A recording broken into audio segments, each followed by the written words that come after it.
Good afternoon. Myself Azhar Jamal Khan from Dayal Group of Institutions as an assistant professor. The topic which I am going to cover today is the concept of income. In the previous class, we have discussed about what is tax and the different definitions which comes under the tax that we have discussed. Today we will discuss about the concept of the income. In previous class, we have a brief discussions about the concept of the income, but in today's class, we have a discussions in a great detail. Now, under section 224, under income tax, section 224, how the income has been defined, that should be very clear to each of us. Now, incomes को जो define किया गया है, वो कई heads में define किया गया है. मीन्स इनकम कॉन्सेप्ट जो है बहुत ब्रॉड है टैक्स में, तो उसको कई हेड्स में डिफाइन किया गया है. अगर वो हेड्स हमको क्लियर नहीं होंगे तो हम इनकम का कैलकुलेशन नहीं कर पाएंगे, क्योंकि टैक्स जो चार्ज होता है वो इनकम पे चार्ज होता है, इनकम पे कैलकुलेट होता है. तो इनकम्स को हम एक एक करके डिफाइन करेंगे, क्या क्या चीज़ें इनकम में आती है, और वो सब चीज़ें अगर हम टोटल कर ले तो that will be called as income. Now first is profit and gains. Profit and gains जो बिजनेस हम करते हैं उसमें at the end of the period, that can be a quarterly, that can be a half yearly, that can be an annually, उसमें जो and पे जो profit या गेन हुआ है, इन केस अगर प्रॉफिट या गेन हुआ है, that will be the income of the business, और इस इनकम पे टैक्स इंक्लूड होगा.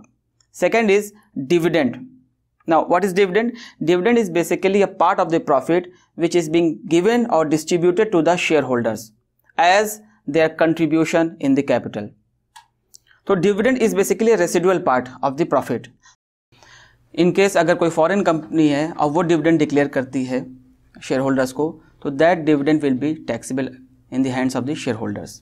Now that is the second concept of the income. The third is voluntary contribution receive by a trust.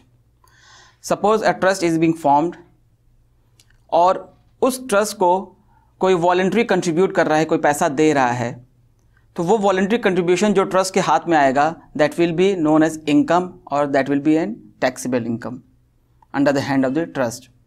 Suppose that हमारा एक trust है, XYZ trust के नाम से है, और इसको कोई कंपनी ABC कंपनी कोई वॉलंटरी कंट्रीब्यूट कर रही है, कोई अपनी मर्जी से कुछ पैसा देना चाह रही है ताकि ये ट्रस्ट आगे ग्रो करे, तो वो जो पैसा दे रही है that will be income for the trust. तो that is your voluntary contribution received by a trust. Next is perquisites in the hand of employ. Perquisites और अलाउंसेस दो चीज़ें होती हैं. अगर हम इसको सैलरी वाले चैप्टर में जब हम इसको पढ़ेंगे तो हम ये देखेंगे परक्यूसिट्स और अलाउंसेस दो चीज़ें होती हैं. ये दोनों चीज़ें जो हैं बेसिकली एम्प्लॉयर जो है एम्प्लॉय को बेनिफिट प्रोवाइड करता है अगेंस्ट देयर सर्विसेज. दोनों में डिफरेंस क्या है? परक्यूसिट्स वो बेनिफिट्स प्रोवाइड करता है जो काइंड के फॉर्म में होता है. सपोज दैट एम्प्लॉयर जो है एम्प्लॉयज़ को रेंट फ्री हाउस प्रोवाइड कर दिया, या कार प्रोवाइड कर दिया for the personal and the official use, that will be your perquisites. और इनका भी कैलकुलेशन होगा, कितने वैल्यू की जो है काइंड में बेनिफिट प्रोवाइड किया है, इसकी वैल्यूएशन होगा, वो जो वैल्यू आएगी that will be the income in the hand of the employee. In the same way allowances भी बेनिफिट होता है जो एम्प्लॉयर प्रोवाइड करता है एम्प्लॉय को, ताकि वो अपने सर्विसेज को प्रॉपरली एग्जीक्यूट कर सके.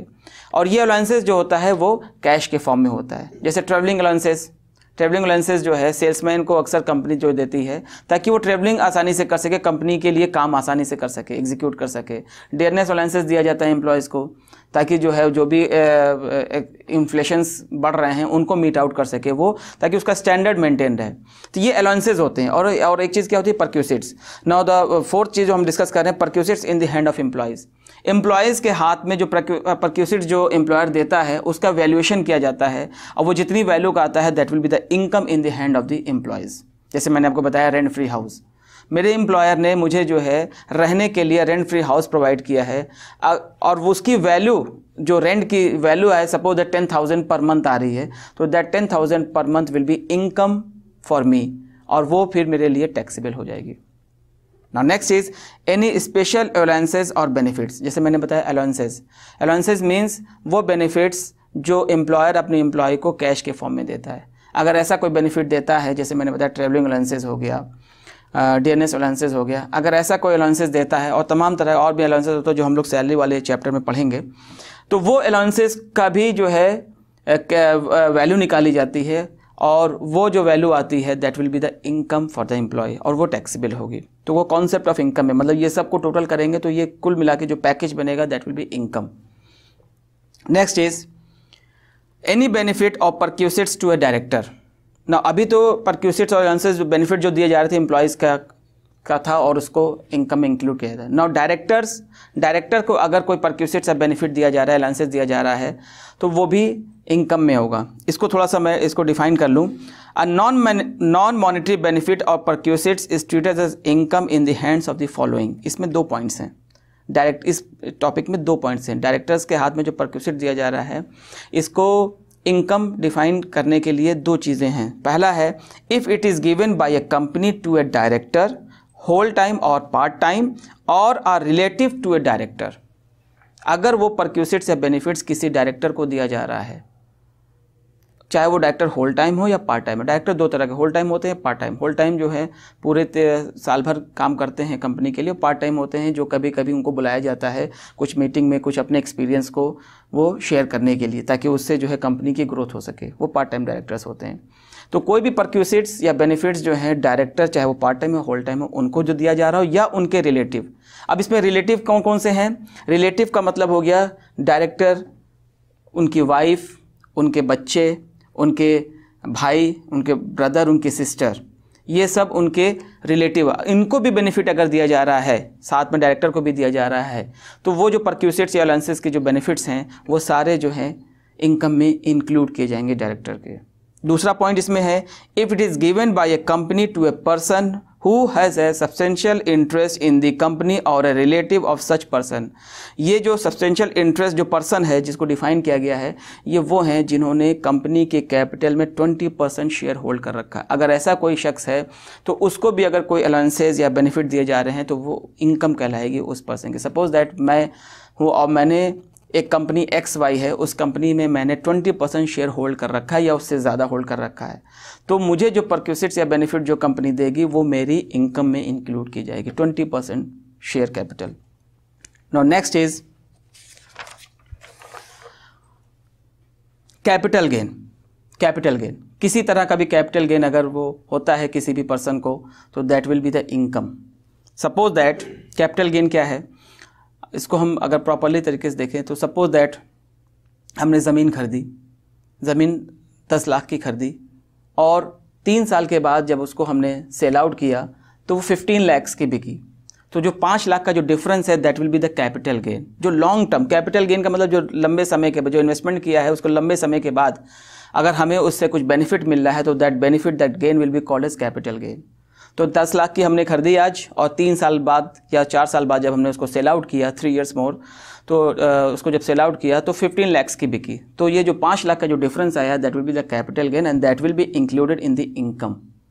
इन the same way suppose that मैंने शेयर्स, इक्विटी शेयर्स लिया किसी कंपनी का 10,000 का और वो 1 साल के बाद जो है 12,000 का मार्केट वैल्यू उसकी हो गई और मैंने उसको जो बेचा तो मेरे पास 12,000 आया। तो 2,000 रुपये का जो 2,000 का जो डिफरेंस पॉजिटिव आया है that will be the capital gain.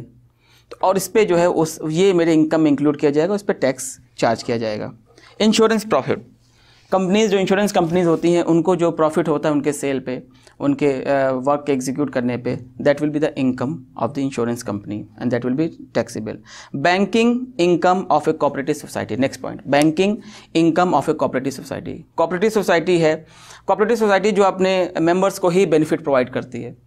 उन्होंने अगर कोई बैंकिंग एक्टिविटी करी है, क्रेडिट पे दिया है और उससे कुछ उनको बेनिफिट हुआ है, कुछ गेन हुआ है, that will be the income of the cooperative society और वो उनके इनकम में इंक्लूड किया जाएगा और टैक्सेबल होगी, that will be taxable. Winning from lottery, आप कोई गेम खेल रहे हैं, कोई पजल है, कोई लॉटरी है, कोई हॉर्स रेस है, कोई गैम्बलिंग भी है, अगर उसमें जो आपको अर्न हो रही है, जो भी गेन हो रहा है, that will be income. Suppose that KBC ही खेलने गए हैं और उसमें हमने जो है 1 करोड़ जीत लिया है, तो that 1 crore will be included as a income and it will be taxable. Next is employees contribution toward provident fund. Employees ने अगर एम्प्लॉयर को किसी प्रोविडेंट फंड में कंट्रीब्यूट करके कुछ फंड किया है तो that will be called as income. वो प्रोविडेंट फंड हो सकता है, सुपर एन्युएशन फंड हो सकता है, स्टाफ वेलफेयर फंड हो सकता है, तो इन सब में अगर कंट्रीब्यूट किया है एम्प्लॉयज़ ने और एम्प्लॉयर्स को दिया है तो that will be known as income. Now last is amount exceeding ₹50,000 by way of gift. Gift के तौर पे अगर कोई चीज़ आपको मिली है और वो 50,000 से इंक्रीज़ कर रही है तो that increase portion will be known as income. उससे कम है तो वो टैक्सेबल नहीं है, तो वो इनकम के अंदर नहीं है, क्योंकि अगर वो इनकम के अंडर में आ जाएगी तो फिर टैक्सेबल हो जाएगी। तो 50,000 से ज़्यादा अगर पूरे through out the financial year जो अगर आपको 50,000 से ज़्यादा जो पोर्शन मिला है तो that will be known as income, that comes under the income and it will be chargeable. तो ये इनकम्स के कुछ प्रोडक्ट कैटेगरीज थे, कुछ कॉन्सेप्ट्स थे। एक कॉन्सेप्ट और आता है gross total income. Gross total income, gross total income अभी हम आगे पढ़ेंगे। इनकम के 5 हेड होते हैं, 5 हेड्स होते हैं इनकम के। ये 5 हेड्स जो हैं, जो भी पर्सन है, जो भी एसएससी है जिसको इनकम जिसके इनकम पे टैक्स चार्ज करना है, उसके 5 हेड्स को कैलकुलेट किया जाता है। इसमें से वो किसी एक हेड से भी इनकम जनरेट कर सकता है या 5 हेड से जनरेट कर सकता है। वो कौन कौन से हैं? पहला है सैलरी। एम्प्लॉय है तो वो सैलरी के ज़रिए जो है इनकम जनरेट कर सकता है, तो उसकी पूरे साल की इनकम कैलकुलेट की जाएगी सैलरी में जो उसने पाया है और उस पर टैक्स दिया जाएगा। तो पहला हेड है इनकम। सेकंड है income from house property. House property को रेंट पे दे रखा है, उससे जो इनकम हो रही है वो इसके अंदर आएगी। थर्ड है profit and gains of business और प्रोफेशन। अगर कोई बिजनेस या प्रोफेशन है मेरा, उस पर जो प्रॉफिट या गेन हो रहा है वो भी इनकम में आएगी। फोर्थ कैपिटल गेन, जो भी अभी डिस्कस किया है। And fifth is income from other sources. Income from other sources में वही लॉटरी हो गई और आपके गेम पजल्स हो गए, हॉर्स रेसिंग हो गई, गैम्बलिंग हो गई, ये सब भी इनकम फ्रॉम अदर सोर्सेज आते हैं। तो ये 4 हेड के अलावा अगर कोई और इनकम हो रही है तो इनकम फ्रॉम अदर सोर्सेज। ये 5 हेड जो हैं इनको जब हम टोटल कर लेंगे तो इसके बाद जो इनकम आएगी that is known as gross total income. तो ये एक दूसरा कॉन्सेप्ट है ग्रॉस टोटल इनकम। इसको हम कैलकुलेट करते हैं सबसे पहले, फिर इसमें हम डिडक्शंस वगैरह करते हैं। डिडक्शंस करने के बाद जो उस वक्त के लॉ में प्रोवाइडेड है, डिडक्शंस करते हैं। डिडक्शन करने के बाद जो इनकम आती है that is known as net income या टोटल इनकम, और उस पर फिर हम टैक्स इंक्लूड करते हैं। तो आज यही हमारा आज का लेक्चर था कि जो हम इनकम को कैसे अलग अलग हेड्स में देखते हैं और कैसे इसको हम डिवाइड करते हैं। नेक्स्ट क्लास में हम देखेंगे रेसिडेंशियल स्टेटस। किसी भी पर्सन का रेसिडेंशियल स्टेटस क्या है कंट्री में और उस पर कैसे टैक्स चार्ज किए जाएंगे। Thank you.